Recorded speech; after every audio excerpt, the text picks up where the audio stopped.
here today with Eugene Khazan, co-founder and CEO of BraveLeaf. Eugene, it's great to see you today. Good to be here. Great. And you know, some of our viewers may not be aware that we recently announced a partnership between BraveLeaf and Harmony Healthcare, and we're very excited about this.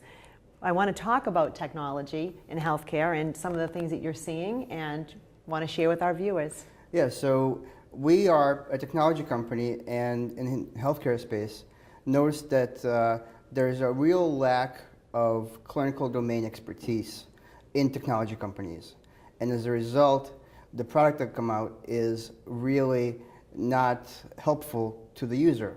And that's why we felt it was really important to partner with somebody like Harmony to bring that clinical expertise into technology company. Yes, well, Harmony is extremely excited and thrilled to meet yourself and our other partner, Edward Faulkner, who we'll be seeing next. And we are really looking at the bones of the software and ensuring that it has usability and flow so that when clinicians are caring for patients, that they're not caught up in the clicking around in a program. And BraveLeaf is an iPad-driven program that is extremely user-friendly. Can you talk to me a little bit about what you're seeing in other healthcare settings that aren't familiar with this type of technology and the obstacles that they're having? We see a lot of legacy software out there that's been designed a while back where technology didn't really afford the kind of usability that we're now accustomed to in living in the iPad, iPhone age. And it really shows. In a clinical setting, if you have a couple extra clicks involved in doing routine tasks, it really throws off the process and stifles caregivers from using the system properly. And even those couple of clicks that way, a couple of clicks back, may result in somebody over time deciding, oh, that's too hard to use. I'm not going to use that. Maybe they'll continue to use it for some really core function of the product, but will revert to paper for some of the things that are just not necessarily core and maybe done on paper easier. Yes. The impressiveness of BraveLeaf is the ease to use and the minimal training that is required to actually engage with the software. Talk to me about workflow analysis. The average viewer probably doesn't really understand what that entails and how it immensely impacts the product. Right. We see different settings require different workflow. Even similar type of facilities, maybe you have a SNF here, you have another SNF in maybe a different state, maybe there's slightly different regulations. You may have a SNF that's doing exactly the same thing, or assisted living facility is doing exactly the same thing, but now you're talking about a facility that's caring for 50 residents as opposed to 150 residents.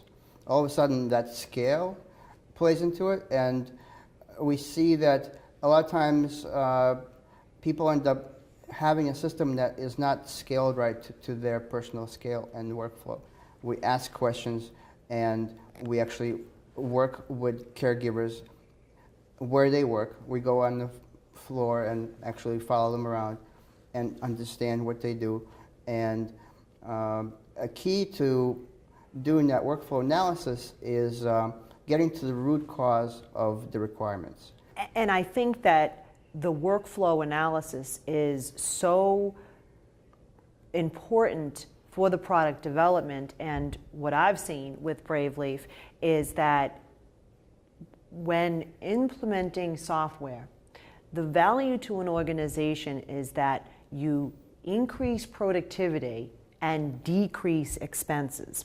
In the age of technology, everyone wants to make things paperless, which is it's a great initiative. However, there are many instances that I'm seeing in healthcare that we add the cost of technology and it doesn't improve efficiency and it costs more. But we have seen firsthand that BraveLeaf in facilities has saved hours of labor by virtue of it streamlines the workflow and it decreases the number of hours that are needed. So it's the first that I've seen that does what one would think that software should do. Yeah, we designed from the ground up with exactly that goal. And what we see is there's a lot of flux in the system right now. People are either rushing to adopt something because they feel like they have to, or they're really burying their head in the ground and sitting on the sidelines and not doing anything. And both of those are bad. I think adapting something that just because you feel compelled to do it because that's the prevailing winds in the system, that is a recipe for disaster. You really need to think strategically why you're doing this. And why you're doing this is because there's a huge efficiency gain, and also because it's a clinical decision support system, as well as a management support system. And by having those goals in mind as you're selecting your product, as you're implementing your product, that will lead to the results that everybody's looking for. Yes. Thank you so much for your time, but I'd love for you to tell us just one more piece of information. You are, the original co-founder, and tell us a little bit about your grandparents and when you came up with the idea for BraveLeaf. How did that originate? Yeah, I feel like my story is unique, but similar to other stories of people who came into this industry because of family issues. I had two grandparents who were both medical doctors who were living independently and struggling to take their meds properly. And I thought, if these two people, with all the special knowledge and skills that they have, if they're struggling, then everybody else might be struggling too. Absolutely. And so I wanted to do well and do good at the same time and create something for the elderly market to help them, specifically with med management at first. And then it grew into what we have right now. Oh, it's great. Well, thank you. Thank you so much for joining us today. Thank you.